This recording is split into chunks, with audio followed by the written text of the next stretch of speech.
tonight, we want to welcome our co-founder, Hanson Hosen, and we also have our guests, Will Ludlam, and Christiaan Brown from Weber Shandwick. And so I'm going to kick it off to Hanson, or hand it over to Hanson and let him kick us off and talk about this event. Thanks very much, Joe. And you can see I'm taking this very casually in my hoodie with my beer in my garage. So this is a wonderful first Friday, very, very relaxed. And I knew I couldn't compete with Will's backdrop, which is very nice and organized. So I went for the opposite.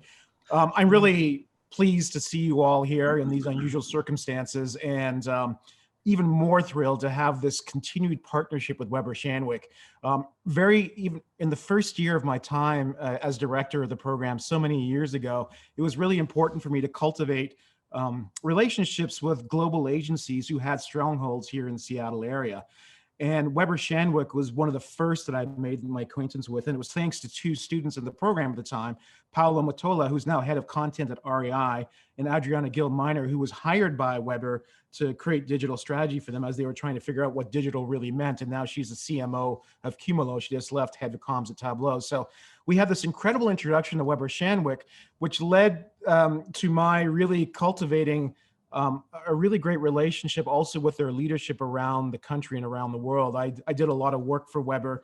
I visited every office of theirs in the United States and went to China as well as to England and Germany working with Weber. So I really appreciate their intellectual leadership and the clients that they had. At the same time, as we're cultivating these agencies, I wanted to do the same thing with Edelman. And my best contact at Edelman was this amazing leader named Will Ludlam. And what's so nice is I don't have to struggle between that Weber-Edelman dichotomy anymore, because Will is now at the right place at Weber Shandwick. And I'm glad that somebody who I've known for so many years is in such an amazing leadership position as head of Weber Shandwick West. So in terms of what you want to talk about tonight and what you're all here to do, I can't think of a more thoughtful, sort of forward-thinking agency, especially in terms of how they leverage storytelling when it was still so early. And that's why it was such a great partnership for me as I was putting that out there. And so Weber was able to bring me to MasterCard and all their other clients at the time to really push that. So there's a real compatibility between Weber Shandwick and communication leadership. And I can only imagine that will continue to deepen, especially under Will's guidance. And Christiaan, I've never met you, but as you can hear, I'm a big fan of your agency, and I'm just thankful to both of you for making this happen tonight, no matter what the circumstances. And with that, over to Will and Christiaan, or to Joe. Yeah, Will and Christiaan, go ahead. Why don't you? I can unmute now. There we go. Hanson, it's so good to see you again. Under these I think you and I run into the strangest places. I think we did a trust barometer event. I ran into you at the airport a few years ago. Yeah, it's funny. My first day at Edelman, I told the team that I felt like I was working with the Yankees. I'm now playing for the Yankees. And when I started at Weber, I went down to the LA office and I said, when I started my first day at Edelman, I said, I feel like I'm playing for the Yankees now. And I said, what I didn't tell them was I grew up going to the Boston Red Sox game. And I've always been a fan of the Red Sox because my grandma would take me in the Peter Pan bus up to Boston to see games. And I said, so now I'm playing for the Red Sox, a team that's good, that has a lot of heart and passion. So it's been a great experience. And I've been in this role for roughly a year and 5 or 6 months. So, maybe a third of it under quarantine and different conditions than I was anticipating. As a new leader, there are certain things that you want to accomplish with an organization and building a leadership team. Some of those have taken more time and taken different turns, I think, over the course of that time. Christiaan and I go back. Christiaan, is this the 4th or 5th agency that we've worked at together? Well, I think if you count mergers and name changes and so forth, right? CMB, PN, H&K, Edelman, 5. Over 25 years, I think we've worked about right. There. Yeah. Who follows who? Who's recruiting who here? We've done it both ways. It's true. It's true. Most recently, I'm happy to that Will brought me over to Yeah, absolutely. Shandwick. And I think that's a part of any successful agency is finding good people and building your career around really smart people that you enjoy working with. We were talking about that in an interview that we did prior to this meeting. I'd love to I can give you a very brief overview of Weber Shandwick. And I think very quickly, Christian, I would like to open this up more to a Q&A session. For me, June marked 30 years that I've worked nonstop on the agency side of the business. I went to Washington State University on the other side of the mountains. And my first job in communications was in university relations. And they were having their celebration of the centennial of the university. And so they had a position that they could only fund for 1 year. So I literally was cleaning out my desk on my last day working for WSU and got a phone call with a job offer to go work for the Rocky Company, which the Rocky Company is kind of the storied beginning of PR in Seattle. Jay Rocky was kind of the father of PR. He had come back from New York. He had been from Seattle, and he moved back in '61 to run the PR for the World's Fair. And the day the World's Fair closed, he opened up Jay Rocky Public Relations. So I was fortunate to start my career with a very storied and well-respected agency that was known throughout the Northwest. I was down in their Portland office. And that served as a tremendous foundation, giving me a broad perspective of how we in our work can really influence not only our clients, but influence our community. And so it was a great place for me to start. A little bit about Weber, and hopefully most of you know of the organization. Paul Holmes just awarded us, Provoke awarded us with the Agency of the Decade. We're a global agency.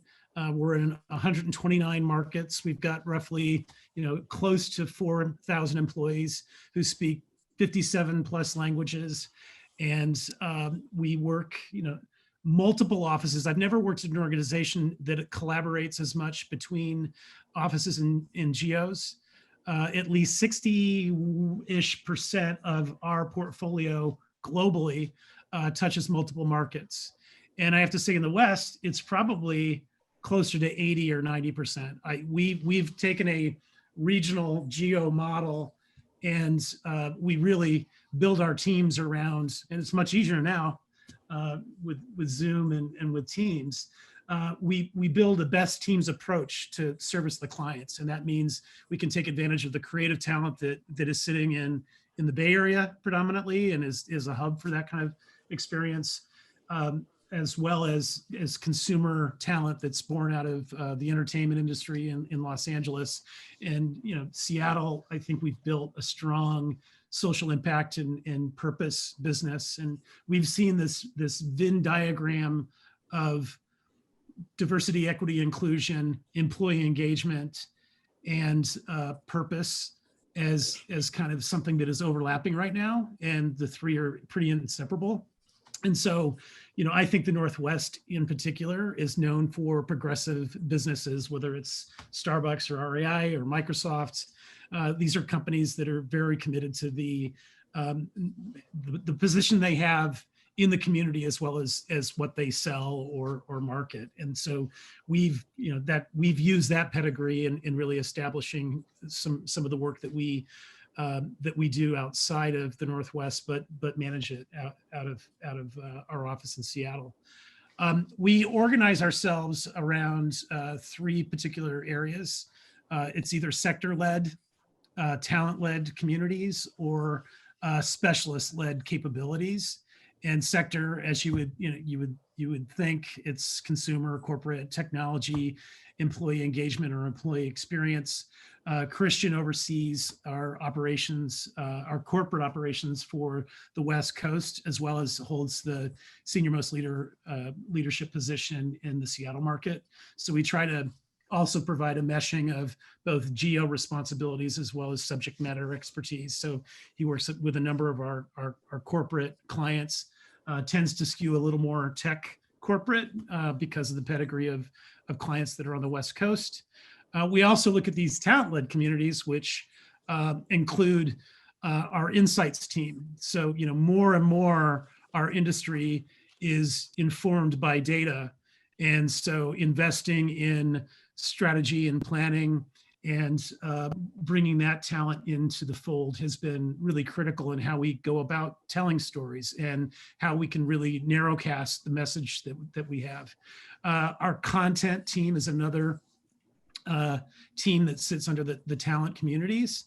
And, Hanson, it's really interesting. When I look at how many of as the business evolved in the last 5 to 8 years, and it's my belief that communications in particular, PR in particular, was really when all of a sudden we had all these new channels, and you were required to earn the engagement. You could pay for it, sure, but it had less value. Because we were always the experts in that earned relationship, whether it was even in public affairs or corporate affairs or true media outreach and media relations, I think we were uniquely situated to manage more of that broad strategy on how do you connect with a specific audience and how do you change their opinion. And because of that, I think there was this whole move to slap on a bunch of advertising creatives and planners and strategists. And culturally, it was just a real disconnect because that's not the type of earn-centric creative that we need to develop on behalf of our clients. Looks very different. I think it's much scrappier. It needs to be very authentic in voice, and it has to be of the moment. And what I have found at Weber more than any agency that I've worked at is they grew those capabilities more organically rather than trying to slap on an advertising department within a PR firm and try to get the two to work together. And so I have never seen such an integrated solution, whether it's Airbnb or it's Royal Caribbean, the creative teams sitting at the table. It's a model where there's collaboration with the planner in ways that I've seen at Weber. And I think as a result, our work is more efficient and more effective because it comes from that center orientation more so than I think. And I was one to experiment with bringing on different talent that wasn't grounded in the same pedigree, and it was really trying to find the right alchemy. But I think the alchemy that we've been able to create at Weber is really second to none, and I think it's why we're experiencing this success that we have in recent years. I think you raise a really interesting point, Will, on that, because I remember in the early years of transition to digital, I think there was this big question mark about where all this should reside. And it certainly was not going to advertising or marketing because they had their own way of doing things and their huge budgets. But because of that relative authenticity within the comms and PR, where they had that relationship, it felt like you could reside more comfortably there. And all you need to do is really build up the creative infrastructure that marketing and advertising already had, but in a different way. And I think Weber was early to that. I believe Edelman also had that approach too through Richard's intellectual leadership, but I think Weber truly understood what it meant to make that authentic connection to people. No, absolutely. And a part of that, I think, is it's really, Christiaan was talking about this earlier too, that it's our work right now requires experimentation. And you have got to create an environment where people at every level of the organization feel comfortable taking risk. And, ideas are going to come from every level of the organization right now because we're all approaching the problem from a slightly different position.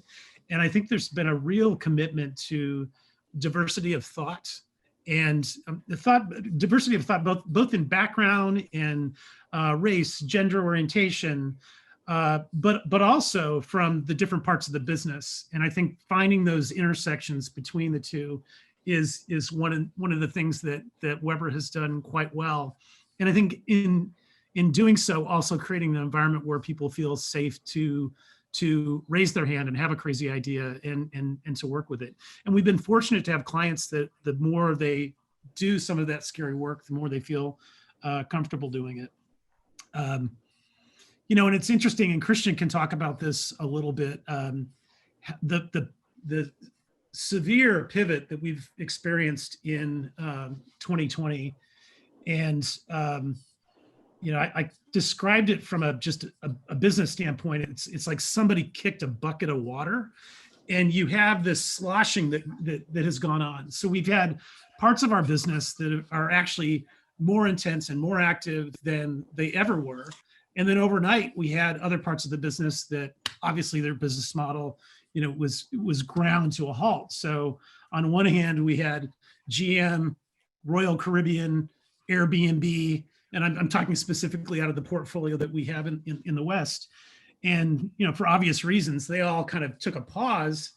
And even within those clients, there was a variation. So all of a sudden, Royal Caribbean, which was primarily a promote, you know, engagement, was all of a sudden in a protect engagement. How do you use your crisis team and your corporate team to tell a story of how you're going to responsibly manage, you know, deactivating your fleet for a period of time, and then how you're safely going to re-enter into service. So, you know, in one side of the business, we saw it go down. Another part of the business, the team was, you know, super, super busy. We early on were brought into the COVID response team with UW Medicine. When they realized that they were going to have to go into an incident command, they needed folks that were trained in incident command response. And so Christiaan and I both were embedded. I was working inside incident command, and Christiaan was coordinating with the comms team. So we went into April. I think we met with them on a Friday, presented our thoughts and ideas on a Saturday, and I began on Sunday. And then we were because we were the epicenter, and for at least the first probably 5 weeks, I don't think we took a day off. It was 7 days a week. We originally were working together in the command center, and then, you know, we actually had an outbreak within the command center, so we had to go remote. And the whole experience of, I had been trained. I had worked early on with ExxonMobil and Sea River, and had worked in the incident response model. And so much of that model is tied to being in the same room. So you've got legal and planning and operations, and in healthcare, you've got your you know, chief medical officers and other people that you can riff and make quick decisions, because you're changing policies that have been established and developed over years, and trying to change them in a matter of days, and trying to do that over Teams was a bit of a challenge. But so that's kind of a little bit of a snapshot, as well as a boosh about where we have had to do a hard pivot. But I'll turn it over to Christiaan to talk a little bit more about the pivot that some of our corporate clients have been going through, and the impact of that portfolio, if that makes sense. Yeah, in fact, I'm going to back up just a little bit,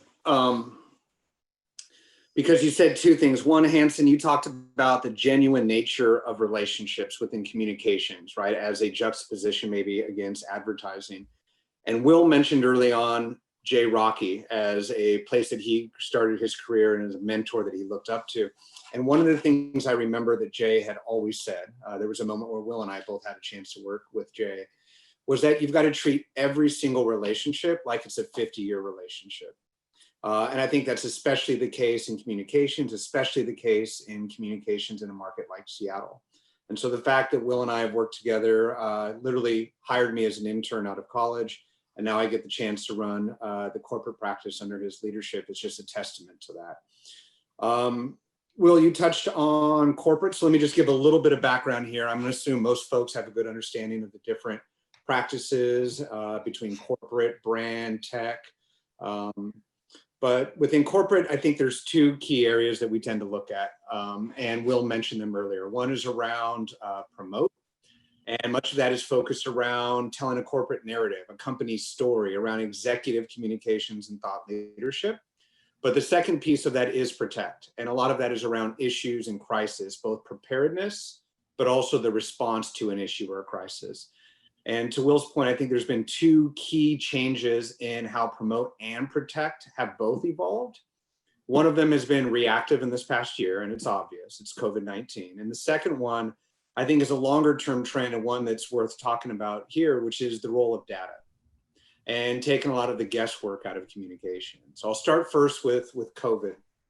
And I think the obvious piece of that is back to relationships again. So much of what we do, not only with colleagues, with clients, but also with the media, is based on relationships.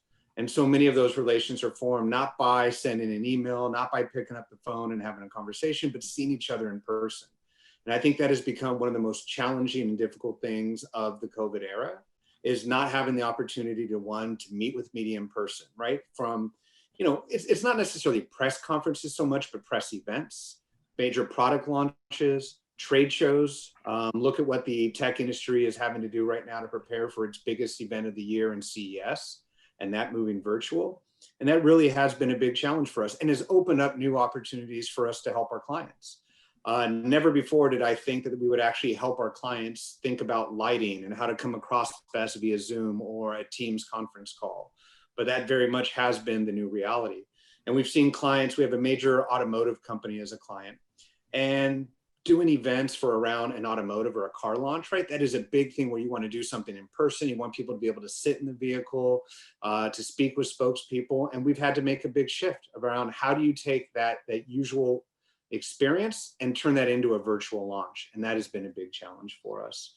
The second piece of it, however, is around workforce reentry. And it's something I think we're all wrestling with about when do folks feel comfortable going back to work. And that has opened up an opportunity for us as Weber Shandwick to bring in one of our consultancies within Weber Shandwick. It's United Minds. And everything United Minds does is around internal communication, change management, and helping organizations figure out how best to communicate to their employees.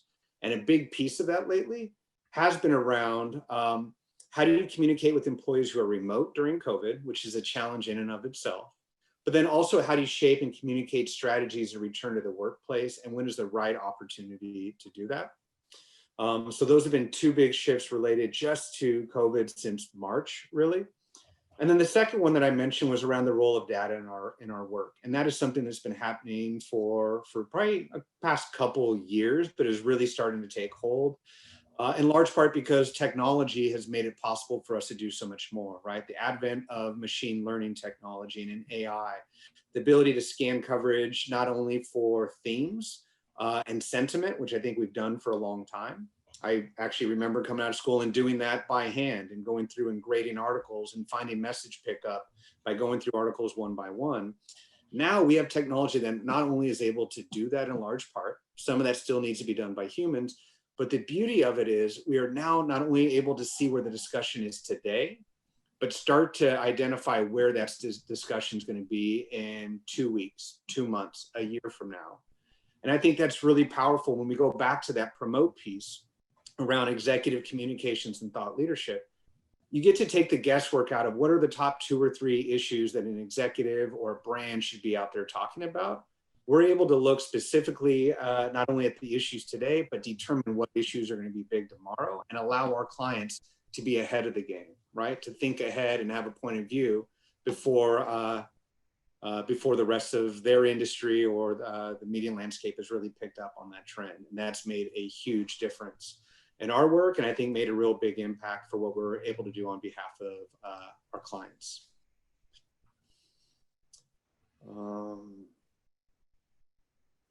I don't know if there's more you'd like us to touch on. Well, the one thing I was going to anything else you want to add to that? The one thing I was going to build on, Christiaan, is as far as the return to work and the relationship that employers have with employees. Hanson, we saw this in the trust data, and it's been further validated by primary research that we've done as well, that with the breakdown in trust in government and other institutions, workplace is the one place of, and this is, we did research just within the last couple of months, workplace has become the refuge for everyone as they're dealing with it. It's the one place where they feel safe, and they're looking for their employer to have a different relationship for them. We saw that trend rising in the last couple of years.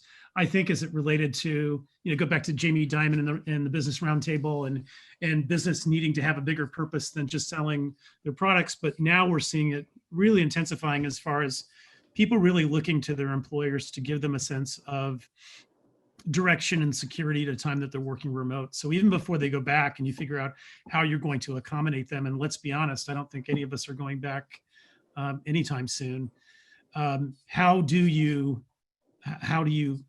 manage that relationship and that stewardship in the relationship that you have with your employees? And we're having to do that as an agency, and our clients are really looking for ways that they can honor that social compact that they now have with their employee base. So that's been a key area for us. Yeah, that's an interesting point. I don't mean to insert myself into this conversation. I'm not. No, please. That's really compelling because, you and I actually, one of the last Edelman Trust Barometer things was you and I on stage talking specifically about that. And even just today, I saw that business leaders around the country are collectively formulating a response to this current chaos around the election. They are seen as the adults in the room currently because our institutions and our governments just aren't capable of representing that. So I think not even just employees are looking to business leaders or leaders generally, but the country is, because they seem to have a better sense of what the long term has to be and the decisions we need to make around this, around inclusion and diversity and everything else. And just from a leadership point of view, just what you talked about, Christiaan and Will, about you both being there in the control center for the University of Washington at the early days of the pandemic. I'm utterly surprised by that, because I would expect you have your colleagues doing that, but the fact that the leadership of the Weber Shandwick office is there, I think is testimony to how important this is and how you need to step up as well. I'll tell you, I was really mixed to begin with, because I think job one was, managing the business, but at the same time, we didn't know. It's interesting now to look back at it. At the time, we didn't know where this was going. And because it was, we were the epicenter certainly in North America, there was a sense of responsibility, I think, that we both felt that we needed to jump in and be a part of it. And candidly, I think it helped me mentally adjust to COVID and the isolation, because at least we felt like we were doing something to really contribute to the well-being of our community. And what's interesting there is so much of, I think I went into it thinking that so much of our work was going to be external communication, and that was certainly a part of it, but you're dealing with healthcare workers who are just fearless, but fearful, right? Because they don't know the situation. We're evaluating policies and procedures around PPE and how do we keep them safe. And a good portion of our work was really around internal communications and making sure that we were getting information out that was relevant and helpful at the same time. You're shutting off elective surgeries, so all of a sudden part of your organization is shut down while other parts are trying to deal with converting rooms, converting wings. It was really fascinating, and to do it in isolation was the other piece that we just had zero experience in. Do you guys have sufficient crisis communications infrastructure for all the stuff you had to respond to? Say that again. You have enough crisis communications people to do all the work you had to do? Because that's what was really necessary, right? We did. I mean, fortunately, and as Christiaan said, the beauty, I guess the flip side to working remote was we were able to tap our entire network. And this was cool too. And this is I think the benefit of a global agency. Within the first week, when we were trying to, part of what we were trying to deliver was not thinking about what was immediately in front of them, but it was looking out 2-3 weeks. Where is this going? So we reached out to our colleagues in Milan and asked, we were fearful, what if a healthcare worker gets sick and dies because of COVID? And what is the relationship between the local businesses in the community and the healthcare system? And it took a couple of days. It's Spain. But we got this very thoughtful 3-page memo that outlined how the conversation had progressed, how the community had rallied around the healthcare workers. And it was really encouraging to see. And we also had insights that were coming out of our colleagues in China, and that was informing how we were working. And, you know, early on, Weber set up a COVID response team, and we were providing clients with weekly or twice weekly briefings on what we were seeing from a comms perspective and things that they should be considering, both as employers and how they were handling the communications with their employees, as well as how the conversation was playing out within the community. And tap some of our, you know, brightest minds out of the DC office to lead this 24-hour cycle. And we had core members that were out of Beijing that were, you know, early. It's been really interesting on the back end too, because of how effective China has been in reopening because of how disciplined they were. And so a lot of recent conversations coming out of that COVID response team have been around how their economy is turning back on, and how in some ways forever changed they are. You know, I think the experimentation that was required during quarantine in the early days of the virus, it has accelerated some of the changes that we're seeing. When Christiaan was talking about looking at the technology for our automotive client in how do you launch a new vehicle, we also have a gaming client that just had a global esports event this last week. And a part of it was in person I think it was in Shanghai, but they accelerated the technology around how they delivered it for people that were dialing in, and you know, creating an augmented environment in which the participants that were remote could see things that the people in the room couldn't see. And they basically have said that has accelerated and changed how they will approach those events in the future. And if anything, I think the isolation and inability to bring groups together is accelerating a lot of the new innovation in how we connect with each other. Any questions? Actually, I saw one just come through the chat around our perspective on brand loyalty and how that is, and will continue to change during COVID. And I was actually trying to bring up some recent research that we looked at just on that to try to get the exact number. But I think one of the things that jumped out, and I recall seeing, is that consumers will remember and have a greater preference for brands that treat their employees right and do well by their employees during this period of time. And so again, you know, consumers more and more have power and have the ability to make decisions, right, with their pocketbook on how they feel about things. And so much is around consumers finding brands that align with the point of view that is similar to their own. And I think especially in a time like this, there's an opportunity again, and Hanson, I love that example you brought up around businesses coming together to address what happens if this election continues to become contested. But there really is an opportunity right now for businesses to demonstrate their values in action by not only how they take care of their employees, because again, employees are one of the strongest and best channels for communicating out to audiences.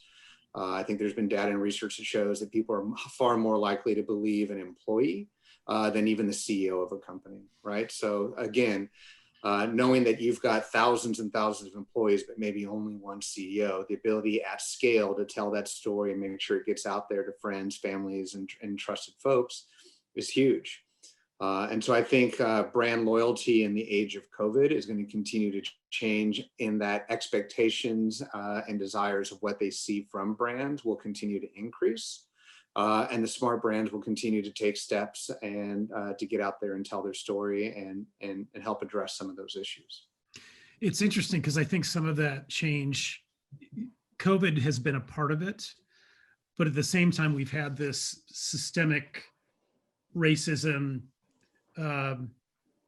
response or awakening, I think, that has happened certainly in the U.S. and actually, you know, it's something that's happening globally. That also is impacting perceptions of brand and brand loyalty. So you've got the response to the pandemic, which is both the safety and health of employees and how a company's responding, you know, in a genuine way. You also have the dimension, I think, of DEI and equity and inclusion in the workplace, and what you stand up for as an organization. And then we were on a call earlier today. You also have, back to this responsibility that organizations or that business leaders have, people are really uneasy with the outcome of this election, no matter where you are on the political spectrum. And it really speaks to, how do you find a path forward, understanding that, it may be true that more people voted for Joe Biden than anyone in the history of US elections for the office of president. The second most were for Donald Trump, President Trump. So clearly you've got this chasm that is very polarized right now, and business being the sanctuary. It's going to be challenging for, I think, companies to really navigate those waters. And how do you find a middle? How do you find common ground to bring people together? Because it could, and we saw this before the pandemic, how volatile, depending on what issue you would jump into as a company. And there was a period of pre-COVID where corporations were coming to us asking, we know we need to stand for something. What do we stand for? Because we're seeing this data. And our counsel has been that it has to be genuine, right? It has to be aligned with the values of your employees and you as an organization, as well as your customer base. So I think that whole category of brand loyalty is being tested, and we're operating in uncharted waters, candidly. Actually, I was looking at some of the research here. It says overall, 70% agree that their employer has created a fair work environment. So getting to some of those other broader issues Will's talking about. But nearly half say that their employers do not always walk the walk. And when asked which of the issues are most important for the company, how important are each of the following for the company you work for to do? Top of that list, 81% said reiterating zero tolerance for discrimination and harassment. 80% commitment to a living wage for all employees, 78% commit to pay equity for all employees, and then 76, back to that theme around discrimination, fighting racism, discrimination, and unconscious bias. Right? That's American research, right? That's not research. That's not global. Correct. Now you know why I always want to work with this guy. There's no way I could have found that report. I'm sitting here marveling at your ability to. Yeah, it was 1,000 adults, representative of the U.S. adult population. So a small group, but a nice kind of pulse to get a sense for where attitudes and opinions are right now.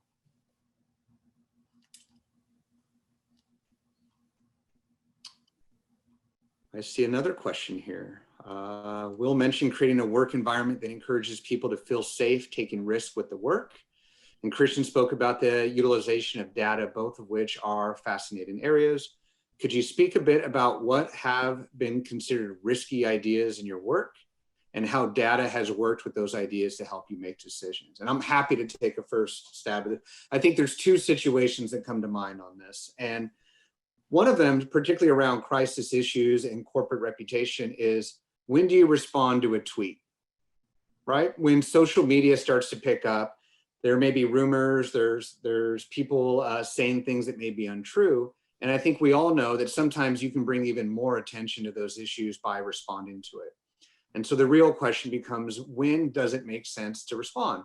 And I think this is another role where data has played a really big piece in helping us identify the trajectory of that particular topic, right? How much it's being shared, how fast it's traveling, and helps you make a decision on whether, one, let the community self-correct and self-address it, because that's the best way, again, to jump in, versus which situations are, because of that trajectory and that opportunity for that story to pick up and increase, which of those should you jump on and make sure that you have a statement on or around?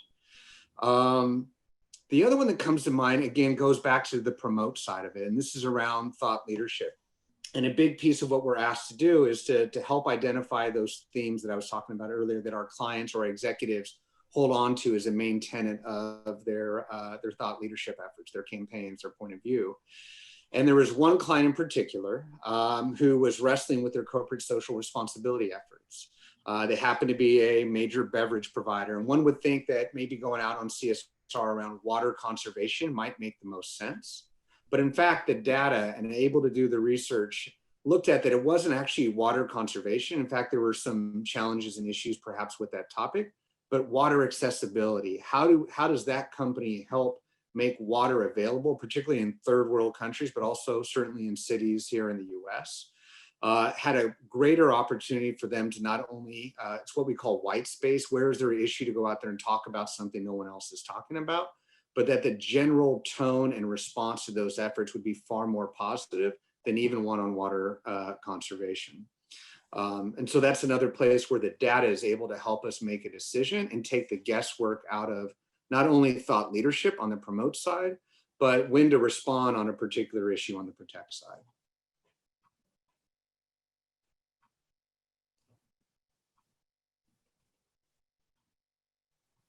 I don't know if there's anything. You're on a roll, Christian. Yeah. I'm on a roll. You want me to keep reading questions? Okay, yeah, I like exactly. this, actually. Go for it. Another one just came in. If you want to go for that. Yeah, I enjoy it. In your work in healthcare internal communications, have you had the opportunity to address employee engagement? I'm curious about supporting well-being and dealing with burnout through comms in a real and empathetic way during COVID. Well, I've got a couple examples coming to mind. Yeah. I might be going there as well. It's interesting. I think we are dealing with the burnout question across the board. Certainly it's acute within the healthcare industry because they're so critical. And I think staffing is, we talk about, shortages of PPE, keeping our healthcare community safe and available and healthy to respond is probably as equal a challenge as the supplies.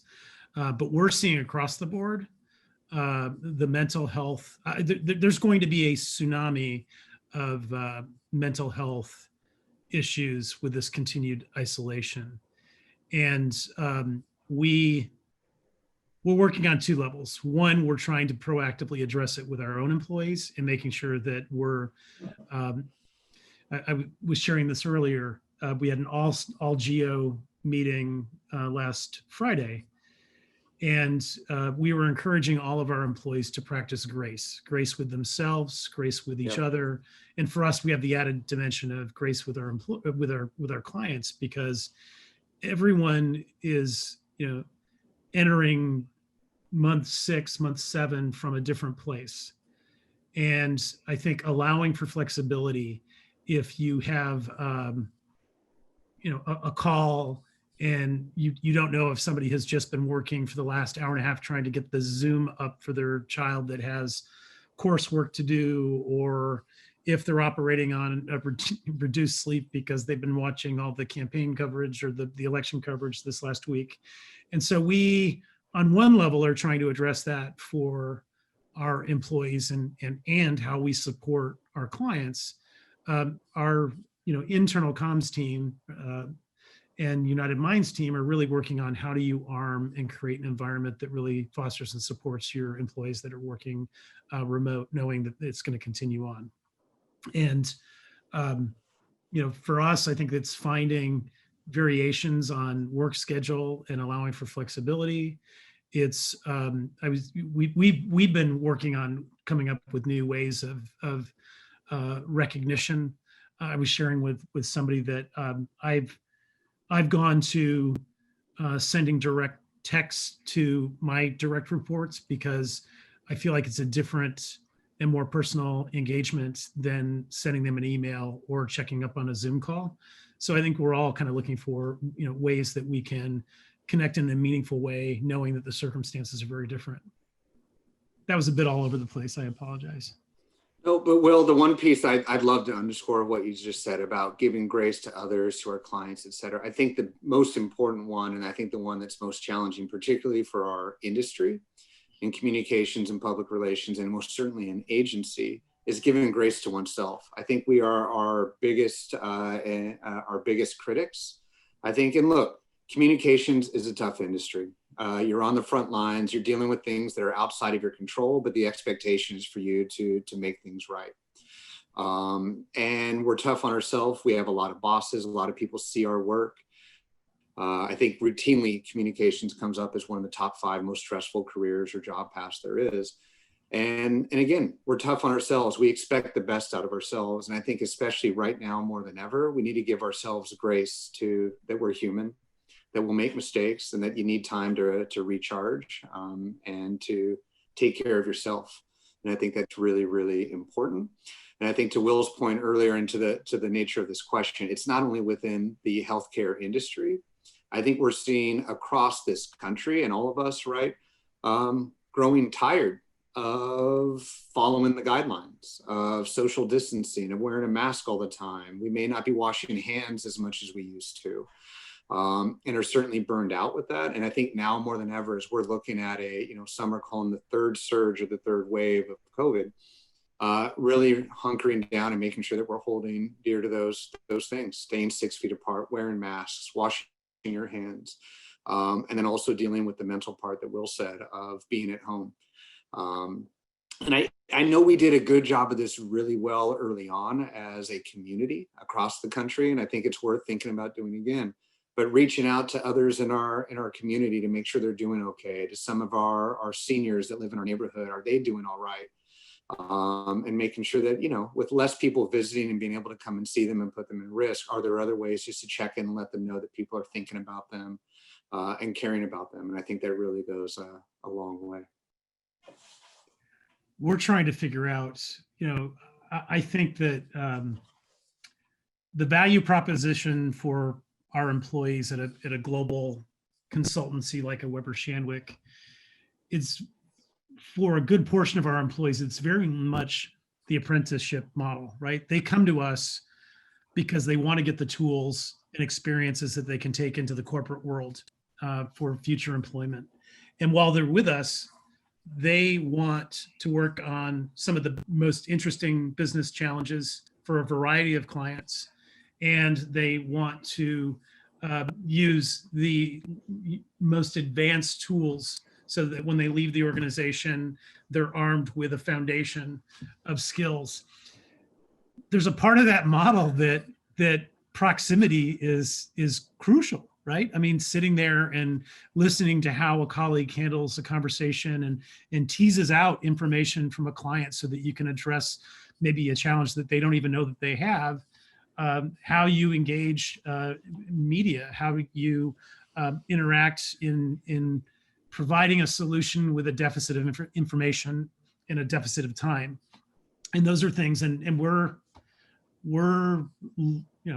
that's a real-time challenge I think we're facing as an organization on how do we provide those experiences under the current conditions. And we've launched a whole month and a half focused on skills development and career development, so that we're more intentional than we probably normally would be under regular circumstances where our younger employees or less experienced employees are sitting by our side in the same room. Speaking of employees, I had a question come in. They were asking, is Weber Shandwick looking to hire any people right now or in the near future? And if so, what qualities for candidates? What are qualities for candidates to stand out among others? Yes, we are, and actually, I'm noticing that I think a lot of agencies, we're looking for definitely healthcare. One of our biggest practices in the West and actually in North America is our healthcare work and pharmaceutical work. So we're definitely hiring people at every level, I think, within that practice. We have PhDs that are a part of the writing team on how do you take something that's very technical and write in prose that are understandable by a patient, by a patient's family, by a provider community. You've got to reach a number of audiences. So definitely on the healthcare side.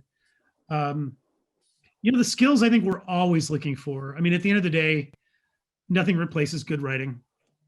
I think it's applicable no matter what the work you do, candidly, because I think writing provides a platform to convey in a concise manner ideas and thoughts. And so that's something we're constantly looking for.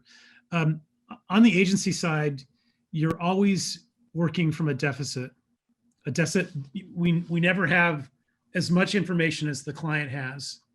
And typically we're working with a time deficit because the client has limited resources and they engage us at a point where they need their program in a short amount of time. So I think people that are comfortable with some level of ambiguity and can paint between the lines, and with 40 or 50% of the information, they can assess how to get the additional information or make an informed decision on how they push something forward.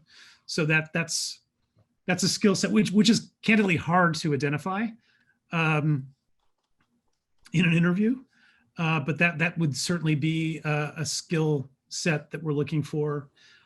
Nimbleness, I think Christiaan mentioned earlier, just people that are curious, I think do well on the agency side, and we're always looking for people that have other outside interests, because I think they make for more interesting employees and better problem solving.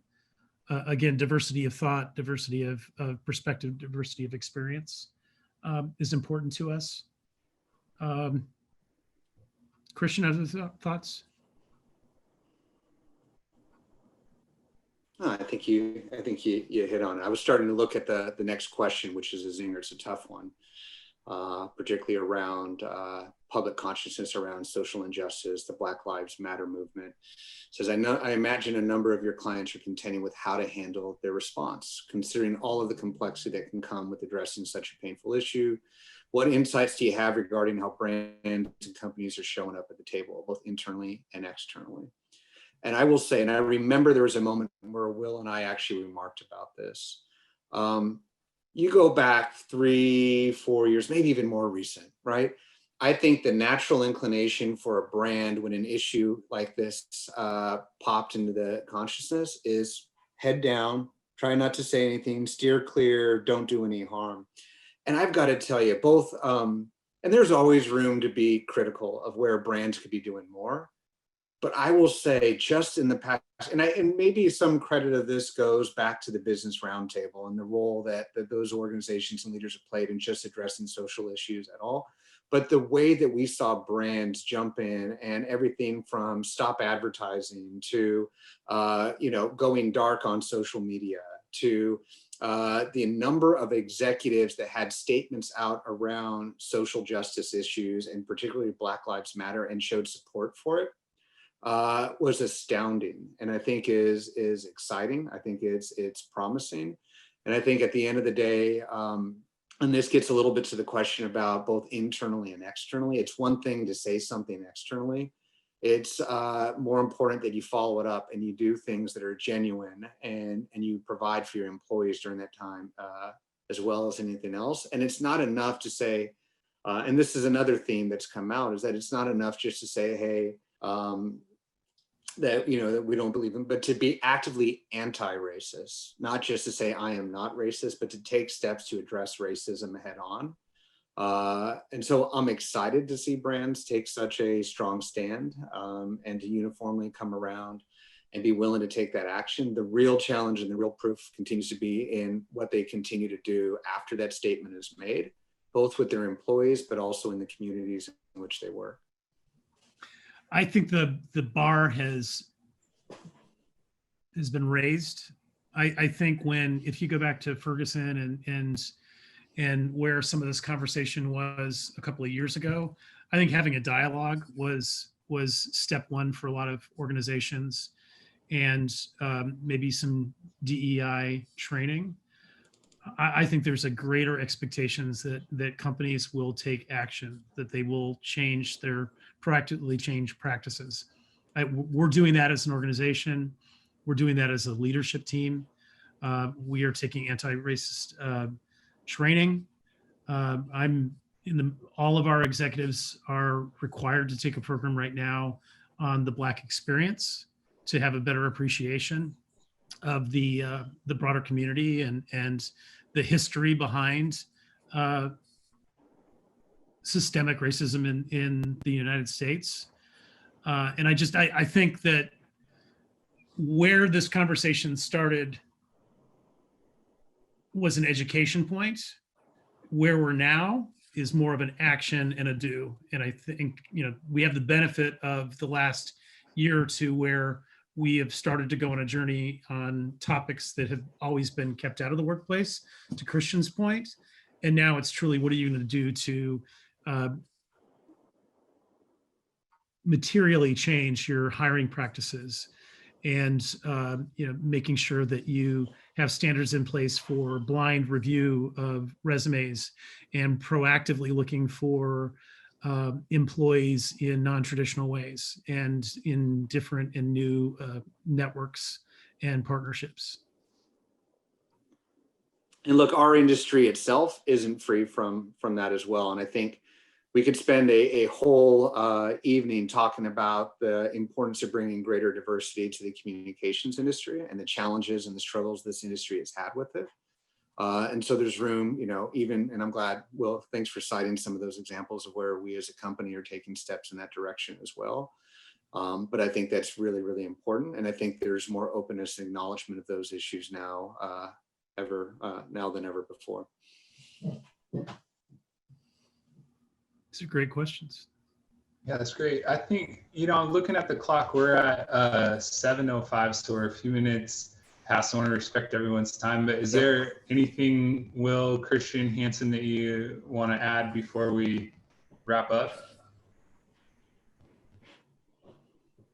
I think, I'm amazed that both of you are so new to Weber Shandwick, but you continue in this incredible tradition of deep, passionate, authentic intellectual discourse. And I always like hearing from you, Will, but it always astounds me to hear the depth of what you have to say. And I think to recognize the leadership that you're bringing, and Christian, meeting you for the first time as well, and it's coming through Weber Shandwick, and that there's this opportunity for our industry and our discipline and our profession to really play a leadership role in an impactful way is just inspiring. So despite everything that's going on right now, I'm just grateful for this ongoing relationship and partnership, and I hope that our students can continue to benefit, and we can continue to learn from each other. Here, here. And Hanson, let's do this again when we can clink our beer glasses. That'd be awesome. I miss that. So do I. Yeah, thank you all. And thank you all for the great questions and the opportunity to meet and speak virtually. It's been great. Thanks, everyone. Thanks for joining us. Yeah. Thanks so much, Thank you. Will and Christian, for joining us, and thanks to everyone else that joined tonight. We want to remind everyone that our next first Friday for December will be with Alumni Fellows, so make sure to tune in for that one, and thanks again. Have a great night.